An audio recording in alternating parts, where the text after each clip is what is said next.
ഈ വളങ്ങൾ കൂടി കൊടുത്തെങ്കിൽ മാത്രമേ നമ്മുടെ കോളിഫ്ലവർ, ക്യാബേജ്, ബ്രൊക്കോളി ഇങ്ങനെ ശീതകാല പച്ചക്കറികളൊക്കെ നമുക്ക് അടിപൊളിയായിട്ട് അതിനകത്തുനിന്ന് ഫ്ലവർ എടുക്കാനായിട്ട് സാധിക്കത്തുള്ളൂ. ഹലോ നമസ്കാരം, ഞാൻ മിനി. എല്ലാവർക്കും മിനീസ് ലൈഫ് സ്റ്റൈലിലേക്ക് സ്വാഗതം. അപ്പോൾ ഇന്നത്തെ നമ്മുടെ വീഡിയോ എന്ന് പറഞ്ഞാൽ കോളിഫ്ലവറൊക്കെ നമ്മൾ എല്ലാവരും കുറേ പേരൊക്കെ നട്ടിട്ടുണ്ടായിരിക്കും. നമ്മുടെ കൃഷി രീതികളൊക്കെ കണ്ടിട്ട് കുറേ പേര് കൃഷി ചെയ്യുന്നുണ്ട്. അതുപോലെ തന്നെ കോളിഫ്ലവറൊക്കെ വിളവെടുക്കുന്നുണ്ട്. ക്യാബേജ്, ഈ ശീതകാല പച്ചക്കറി എല്ലാം നമ്മുടെ നാട്ടിൽ പിടിക്കുമെന്ന് നമ്മളെല്ലാം തെളിയിച്ചു കഴിഞ്ഞ ഒരു കാര്യമാണ്. അപ്പം ഇതിന് 2-3 ട്രിപ്പ് നമ്മൾ വളം കൊടുത്തെങ്കിൽ മാത്രമേ നമുക്ക് അതിൽ നിന്ന് നല്ല വിളവ് ലഭിക്കുകയുള്ളൂ. അപ്പോൾ അതെന്തൊക്കെയാണെന്ന് നോക്കാം. നമുക്ക് വീഡിയോയിലോട്ട് പോകാം. വീഡിയോയിലോട്ട് പോകുന്നതിന് മുമ്പായിട്ട് നിങ്ങൾ ആദ്യമായിട്ടാണ് എൻ്റെ ചാനൽ കാണുന്നുണ്ടെങ്കിൽ ഒന്ന് സബ്സ്ക്രൈബ് ചെയ്തിട്ട് കാണാനായിട്ട് ശ്രമിക്കുക. നിങ്ങൾക്ക് നല്ല അടിപൊളി കൃഷി വീഡിയോസൊക്കെ നിങ്ങൾക്ക് ഞാൻ നേരത്തെ ഇട്ടേക്കുന്നതൊക്കെ നിങ്ങൾക്ക് കാണാനായിട്ട് സാധിക്കും. അപ്പോൾ നമുക്ക് നമ്മുടെ വളം എന്താണെന്ന് നമുക്ക് നോക്കാം. അപ്പം എല്ലാവർക്കും ഇതേപോലെ കോളിഫ്ലവർ, ക്യാബേജൊക്കെ നമ്മുടെ മുറ്റത്തോ അല്ലെങ്കിൽ ടെറസിലോ ഒക്കെ നടാനായിട്ടുള്ള സൗകര്യം കാണത്തില്ല. അപ്പം കുറേ പേരൊക്കെ എന്ത് ചെയ്യും, നമ്മൾ കടകളിൽ നിന്ന് വാങ്ങിക്കും. അപ്പം കടകളിൽ നിന്ന് വാങ്ങിക്കുമ്പോൾ അത് അന്യസംസ്ഥാനത്തു നിന്നൊക്കെ വരുന്നതാണ്. അപ്പം അവരെന്തായാലും കീടനാശിനികളൊക്കെ തളിച്ച് തന്നെയായിരിക്കും ഇത്രയൊക്കെ കഷ്ടപ്പെട്ട് അവർ കൃഷിയൊക്കെ ചെയ്യുമ്പോൾ ഇങ്ങനെ നശിച്ചു പോകാതിരിക്കാൻ വേണ്ടിയിട്ട് അവർ കീടനാശിനിയൊക്കെ തളിച്ചെന്ന് വരും. അപ്പോൾ അത് നമ്മൾ വാങ്ങിക്കാൻ നിർബന്ധിതരാകുകയാണ്. അപ്പോൾ നമ്മുടെ വീട്ടിൽ എങ്ങനെയെങ്കിലും ഒരു 10 മൂട് നമ്മൾ നടുകയാണെന്നുണ്ടെങ്കിൽ, നമ്മുടെ നോട്ടം ഉണ്ടെന്നുണ്ടെങ്കിൽ വിഷമില്ലാത്ത പച്ചക്കറികൾ നമ്മുടെ വീട്ടുമുറ്റത്ത് തന്നെ നമുക്ക് ഉൽപ്പാദിപ്പിച്ചെടുക്കാനായിട്ട് സാധിക്കും. നമ്മുടെ കുടുംബമായിട്ട് എല്ലാവരും കൂടെ ഒന്ന് പരിശ്രമിക്കുക എന്നുണ്ടെങ്കിൽ ഏത് പച്ചക്കറിയും നമ്മുടെ മുറ്റത്ത് നമുക്ക് വിളയിച്ചെടുക്കാനായിട്ട് പറ്റും. ഇപ്പോൾ ഇതിനകത്ത് ഫ്ലവറൊക്കെ വരുന്ന സമയം ആയിക്കൊണ്ടിരിക്കുകയാണ്. ചെറുതായിട്ട് ഇങ്ങനെ മുട്ട് വരുന്നുണ്ട്. അപ്പോൾ ആ സമയത്ത് നമ്മൾ കുറച്ച് വളം ചേർത്ത് കൊടുക്കണം. എങ്കിൽ മാത്രമേ അത് നല്ല ആരോഗ്യത്തോടെ വളരുകയുള്ളൂ. പിന്നെ തന്നെയല്ല, അതിനകത്ത് നമ്മുടെ ഈ തണ്ട് വലുതാവും തോറും, തണ്ട് മണ്ണിൽ നിന്ന് ഉയർന്നു നിൽക്കും തോറും നമ്മൾ കുറേശ്ശെ മണ്ണ് അതിനകത്ത് കയറ്റി കൊടുക്കണം. എങ്കിലേ നല്ല ആരോഗ്യമായിട്ട് അത് വളർന്നു വരികയുള്ളൂ. അപ്പോൾ ഞാൻ ഇങ്ങനെ ഒരു 3-4 മൂട് ഇങ്ങനെ അടുപ്പിച്ച് നിർത്തിയിരിക്കുകയാണ് വളമൊക്കെ കൊടുത്തിട്ട്. ഒരു കോളിഫ്ലവറാണിത്. അപ്പം കോളിഫ്ലവറിൻ്റെ ചെവിടൊക്കെ നമുക്ക് ചെറുതായിട്ട് തണ്ട് ഇതേപോലൊന്ന് മണ്ണൊന്ന് മാറ്റി കൊടുത്തതിന് ശേഷം, ഒരുപാട് ആഴത്തിലൊന്നും പോകണ്ട. അപ്പോൾ ഇതേപോലുള്ള കൊച്ചു കൊച്ചു ആയുധങ്ങളൊക്കെ വാങ്ങിച്ചു വെച്ചിരുന്നുണ്ടല്ലോ, വീട്ടമ്മമാർക്കൊക്കെ വലിയ ആരോഗ്യമൊന്നും നഷ്ടപ്പെടാതെ കൃഷി ചെയ്യാനായിട്ട് സാധിക്കും. ഇതൊക്കെ മണ്ണ് മാന്താൻ, വളം കോരിയിടാൻ, കൊച്ചു കൊച്ചു കളയലിനൊക്കെ ഇങ്ങനത്തുള്ള കുന്താലി കിട്ടും, തൂമ്പ കിട്ടും. ഇതൊക്കെ ഒന്ന് വാങ്ങിച്ചു വെച്ചിരുന്നാൽ നമുക്ക് നമ്മുടെ ലേഡീസിനൊക്കെ നല്ലതുപോലെ കൃഷി ചെയ്യാനായിട്ട് സാധിക്കും. അപ്പോൾ ഇനി ഇതിനകത്തോട്ട് കുറച്ച് ചാണകപ്പൊടി ഇട്ട് കൊടുക്കാം. ഇപ്പം ചാണകപ്പൊടിയാണ് എടുത്തിരിക്കുന്നത്. പച്ച ചാണകം ഇടുന്നതിനേക്കാൾ എപ്പോഴും നല്ലത് നമ്മൾ കുറച്ച് വാടിയ ചാണകം ഇട്ട് കൊടുക്കുന്നതായിരിക്കും ഏറ്റവും നല്ലത്. കുറച്ച് ദൂരം മാറ്റി നമുക്കൊന്ന് ഇട്ട് കൊടുക്കാം.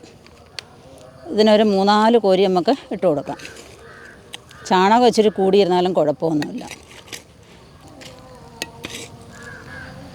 ഇനി ഒരു 2 കോരി ചാരം കൂടെ ഇട്ട് കൊടുക്കാം.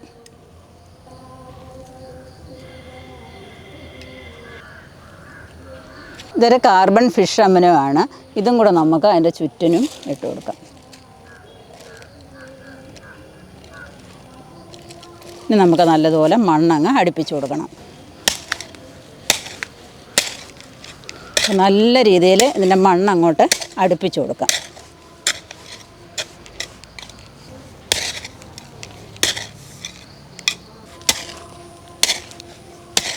ഇങ്ങനത്തുള്ള കുന്താലിയൊക്കെ ആകുമ്പോൾ നമുക്ക് വലിയ ബലം പ്രയോഗിക്കേണ്ടി വരത്തില്ല.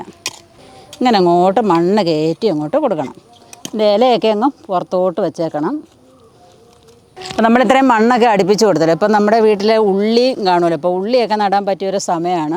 ഇപ്പോൾ ഒരു 4 ഉള്ളിയൊക്കെ എടുത്തിട്ടുണ്ടല്ലോ, അതിൻ്റെ ചുറ്റിനും ഇങ്ങനെ അങ്ങോട്ട് ഒന്ന് വെച്ച് താത്ത് കൊടുത്തേക്കാം. നമ്മുടെ കോളിഫ്ലവറിൻ്റെ വിളവെടുപ്പൊക്കെ കഴിയുമ്പോഴത്തേക്ക് നമുക്ക് ഉള്ളി വിളവെടുക്കാനായിട്ട് സാധിക്കും. തന്നെയല്ല, അതിൻ്റെ തണ്ടൊക്കെ ഒടിച്ച് നമുക്ക് തോരനുമൊക്കെ വയ്ക്കാം. ഇപ്പം 2 കൃഷി നടക്കും. കണ്ടോ, ഒരുപാട് താത്ത് വയ്ക്കരുത്. അപ്പോൾ ഇതിൻ്റെ വേരുള്ള ഭാഗം, ഉള്ളിയുടെ വേരുള്ള ഭാഗം നമ്മൾ ജസ്റ്റ് മണ്ണിനകത്തോട്ട് ഒന്ന് താത്ത് വെച്ചിരുന്നാൽ മതി. മണ്ണിട്ട് മൂടിക്കളയരുത്. അതിൻ്റെ ഈ മൊന ഭാഗം പുറത്തോട്ട് ഇരിക്കുകയും വേണം. അപ്പോൾ എല്ലാത്തിൻ്റെയും ചെവിട് മാന്തി വെച്ചിട്ട് അതിൻ്റെ ചുറ്റിനും ചാണകം ഇട്ടിട്ടുണ്ട്. അതിന് ചുറ്റും ചാരം ഇട്ട് കൊടുക്കാം. ഓരോന്നും അങ്ങനെ ഇട്ട് കൊടുക്കാം. ഇവിടെ കുറേ മൂട്, 10-25 മൂട് നമ്മൾ നട്ടിട്ടുണ്ട്. ചാരം എല്ലാത്തിനും നല്ലതാണ്. പക്ഷേ അതിൻ്റെ ഇലയിലൊന്നും വീഴാതെ നമ്മൾ ശ്രദ്ധിച്ച് വേണം ഇടാനായിട്ട്. പിന്നെ നമ്മുടെ കോളിഫ്ലവറും ക്യാബേജും നടുമ്പോൾ ശ്രദ്ധിക്കേണ്ട ഒരു കാര്യമുണ്ട്. ഇതിൻ്റെ ഇലയൊക്കെ ഉണ്ടല്ലോ, ഒരു വെട്ടിൽ വന്നിരുന്ന് കഴിക്കും. അതിന് ഭയങ്കര ഇഷ്ടമാണ് ഒരു പച്ച വെട്ടിലിന് ഇതിൻ്റെ ഇല.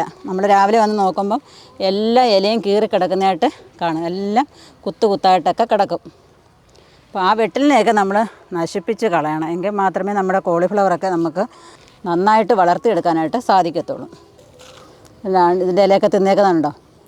ഡെയിലി വന്ന് നോക്കിയാൽ പോലും ഇങ്ങനെ ഇല അങ്ങ് തിന്ന് തീർക്കും. അപ്പോൾ അതിന് വേണ്ടിയിട്ട് നമ്മൾ വേപ്പെണ്ണ വെളുത്തുള്ളി മിശ്രിതം ഇതിൻ്റെ ഇലയിലോട്ട് തളിക്കാം.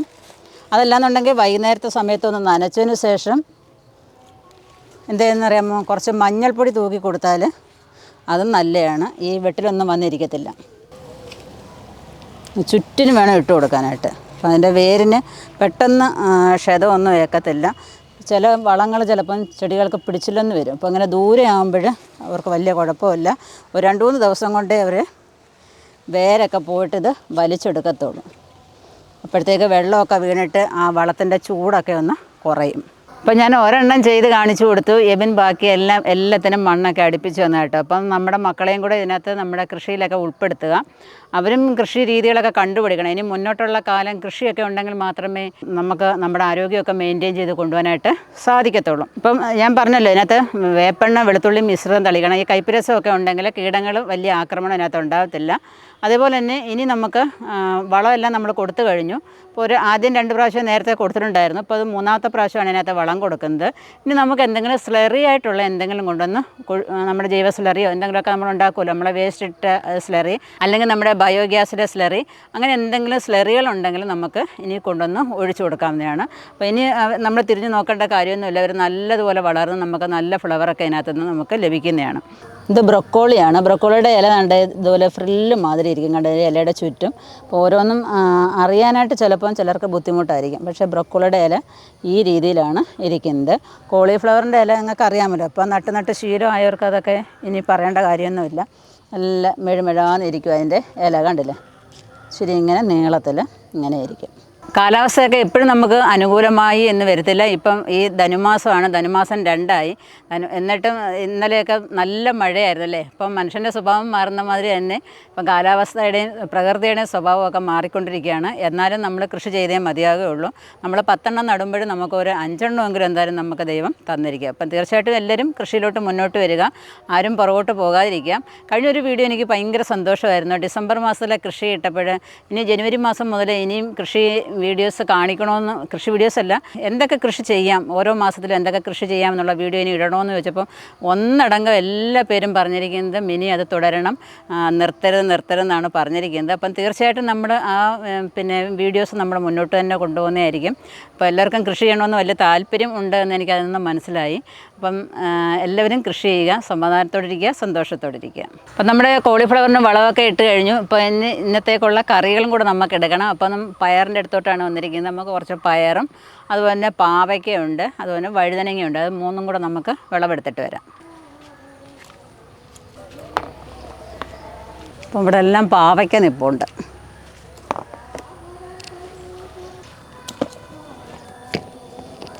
പാവയ്ക്ക് എത്രത്തോളം മതി. ഇനി പയർ നിൽപ്പുണ്ട്, പയറും കൂടെ നമുക്ക് പറിച്ചെടുക്കാം. ഇവിടെ എല്ലാം ഇഷ്ടംപോലെ പയർ നിൽപ്പുണ്ട് കേട്ടോ. പിന്നെ എപ്പോഴും പറയുന്നതാണല്ലോ, എപ്പോഴും നമ്മുടെ വീട്ടിൽ പയർ വേണം. പയർ അങ്ങോട്ട് നട്ട് കഴിഞ്ഞാൽ അതിൻ്റെ 2 വിത്തെടുത്ത് വെച്ചിട്ട് വീണ്ടും നമ്മൾ നടുക. അപ്പോൾ ഇതേപോലെ നമുക്ക് എപ്പോഴും പയർ വിളവെടുക്കാനായിട്ട് സാധിക്കും. കണ്ടോ, നല്ല ഫ്രഷായിട്ട് ഇങ്ങനെ അങ്ങോട്ട് പയർ പറിച്ചെടുക്കുമ്പോൾ എന്ത് രസമാണ് കാണാനായിട്ട്. ഇവിടെ കണ്ടോ, നമ്മുടെ വൈജയന്തി കുട്ടികളെല്ലാം നിരന്ന് ഇങ്ങനെ നിൽപ്പുണ്ട്, കണ്ടോ, നിൽക്കുന്നുണ്ടോ. പിന്നെ മുഞ്ഞയുടെയൊക്കെ ശല്യം ഉണ്ടെങ്കിൽ വേപ്പെണ്ണ വെളുത്തുള്ളി മിശ്രിതം തളിക്കാം. അതല്ലാന്നുണ്ടെങ്കിൽ വിവേറിയ തളിക്കാം. അതുമല്ലാന്നുണ്ടെങ്കിൽ ഈ നീറുറുമ്പിനെ കയറ്റി വിടാന്നുണ്ടെങ്കിൽ നമുക്ക് കുറേയൊക്കെ മുഞ്ഞയൊക്കെ നമുക്ക് ഓടിക്കാനായിട്ട് സാധിക്കും. അത് മാത്രമല്ല, നമ്മുടെ ഒരു നോട്ടം ഉണ്ടെന്നുണ്ടെങ്കിൽ തുടക്കത്തിലേ മുഞ്ഞ് വരുമ്പോൾ നമ്മളൊരു നനഞ്ഞ തുണിയോ അല്ലെങ്കിൽ നനഞ്ഞ് നമ്മുടെ കൈ വെച്ചിട്ട് അതിനെ അങ്ങ് എടുത്ത് കളയാന്നുണ്ടെങ്കിൽ പിന്നെ ആ മുഞ്ഞയുടെ ശല്യം ഉണ്ടാകത്തില്ല. അപ്പോൾ അതും കൂടെ എല്ലാവരും ഒന്ന് ശ്രദ്ധിക്കുക. എപ്പോഴും നമുക്ക് വിളവെടുപ്പ് ഒരു സന്തോഷം തന്നെയാണ്. ഈ വിളവെടുക്കണമെന്നുണ്ടെങ്കിൽ ഞാൻ ഈ പറയുന്ന മാസങ്ങളിൽ തന്നെ ഓരോ നട്ടുപിടിപ്പിക്കുക എന്നുണ്ടെങ്കിൽ നമുക്ക് ഇതേപോലെ വിളവൊക്കെ എടുക്കാനായിട്ട് സാധിക്കും. ഇപ്പോൾ ഒക്ടോബർ മാസത്തിൽ നട്ട പയറൊക്കെയാണ് നമ്മളിപ്പോൾ ഒക്ടോബർ അവസാനമൊക്കെ നട്ടതായിട്ടോ. അപ്പോൾ അതിൽ നിന്നാണ് നമ്മൾ ഈ വിളവൊക്കെ എടുക്കുക. നിങ്ങൾക്കറിയാം, ഇത് എത്ര പെട്ടെന്നായി ഈ പന്തലൊക്കെ ഇട്ടതിന് ശേഷം നമ്മൾ പയറൊക്കെ ഇട്ടു, പാവലൊക്കെ നട്ടിട്ട് പെട്ടെന്ന് തന്നെയാണ് നമുക്ക് ഇതിൽ നിന്ന് വിളവെടുക്കാനായിട്ട് സാധിച്ചത്. അപ്പോൾ എനിക്ക് വളരെ സന്തോഷമുള്ളൊരു കാര്യമായിട്ടോ ഇങ്ങനെ നമ്മുടെ പയറൊക്കെ ഇങ്ങനെ പൊട്ടിക്കുക. ഇങ്ങോട്ടൊന്ന് വന്നേ, ഇവനെ ഇവിടെ നിൽക്കുന്ന നോക്കിയേ, കണ്ടോ, ഇവിടെയൊക്കെ നല്ലതുപോലെ പയർ പിടിച്ചിരിക്കുന്ന കുറേ പ്രാവശ്യം നമ്മൾ പറിച്ചു കഴിഞ്ഞു കേട്ടോ. എന്നാലും എപ്പം വന്നാലും നമ്മളെ വിഷമിപ്പിക്കാത്ത രീതിയിൽ ഇങ്ങനെ പയർ ഒക്കെ തന്നുകൊണ്ടേയിരിക്കും. അതിനകത്ത് നിത്യവഴുതനയും കയറി വന്നിട്ടുണ്ട്. ഒരു സൈഡിൽ പയറുണ്ട്, പയർ തന്നെ 2-3 ടൈപ്പ് ഇവിടെ നട്ടിട്ടുണ്ട്. പിന്നെ തൊട്ടപ്പുറത്തെ പന്തലിലോട്ട് പാവൽ, അത് കഴിഞ്ഞിട്ട് വീണ്ടും പയർ, പിന്നെ പീച്ചിങ്ങ, പിന്നെ കോവയ്ക്ക, ഇങ്ങനെയാണ് നട്ടിരിക്കുന്നത്. വലിയൊരു പന്തലാട്ടോ.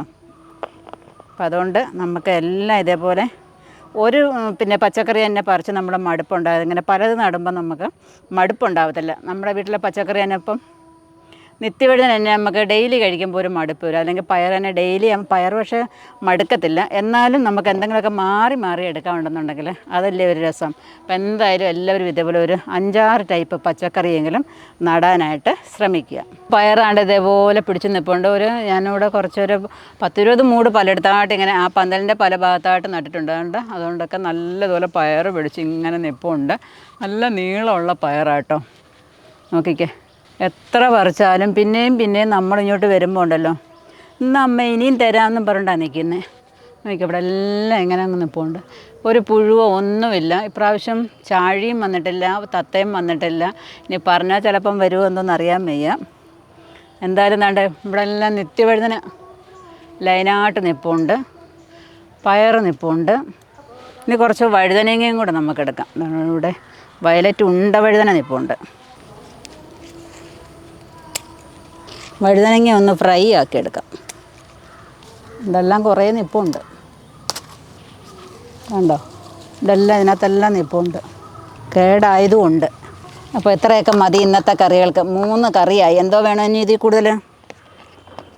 പയർ തോരൻ, പാവയ്ക്ക മെഴുക്കുവരട്ടി, നമ്മുടെ വഴുതനങ്ങ ഫ്രൈ. ഓക്കെ, ധാരാളം. ഇനി നമുക്ക് വീട്ടിലോട്ട് പോകാം. അപ്പോൾ നിങ്ങൾക്ക് എല്ലാവർക്കും നമ്മുടെ ഈ കൃഷി രീതി ഇഷ്ടപ്പെട്ടുകയാണെന്ന് വിചാരിക്കുന്നു. നമ്മുടെ കോളിഫ്ലവറിനും ബ്രൊക്കോളിക്കും ക്യാബേജിനും ഒക്കെ വളം കൊടുക്കുന്നത് രീതി ഇഷ്ടപ്പെട്ടുകയാണെന്ന് വിചാരിക്കുന്നു. നിങ്ങൾക്കും ഇതേപോലെ കൃഷിയൊക്കെ ചെയ്യണമെന്ന് ആഗ്രഹം കാണുമല്ലേ? അപ്പം വിത്തുകൾ, ഗ്രോ ബാഗുകൾ ഒക്കെ നിങ്ങൾക്ക് കിട്ടുന്നില്ല എന്നുണ്ടെങ്കിൽ നമ്മുടെ വെബ്സൈറ്റായ minis-lifestyle.com ഒന്ന് വിസിറ്റ് ചെയ്യുന്നുണ്ടെങ്കിൽ നിങ്ങൾക്ക് ആവശ്യമുള്ളതായ നല്ലയിനം വിത്തുകളും ഗ്രോ ബാഗും ഒക്കെ നിങ്ങൾക്ക് വാങ്ങിക്കാവുന്നതാണ്. അപ്പോൾ ഈ വീഡിയോ നിങ്ങൾക്ക് ഇഷ്ടപ്പെട്ടുകയാണെന്ന് വിചാരിക്കുന്നു. ഇഷ്ടപ്പെടുന്നുണ്ടെങ്കിൽ ലൈക്ക് ചെയ്യാനും ഷെയർ ചെയ്യാനും, അതേപോലെ തന്നെ സബ്സ്ക്രൈബ് ചെയ്യാതെ കാണുന്നവരാണെന്നുണ്ടെങ്കിൽ ഒന്ന് സബ്സ്ക്രൈബ് ചെയ്തിട്ട് കാണാനായിട്ടും ശ്രമിക്കുക.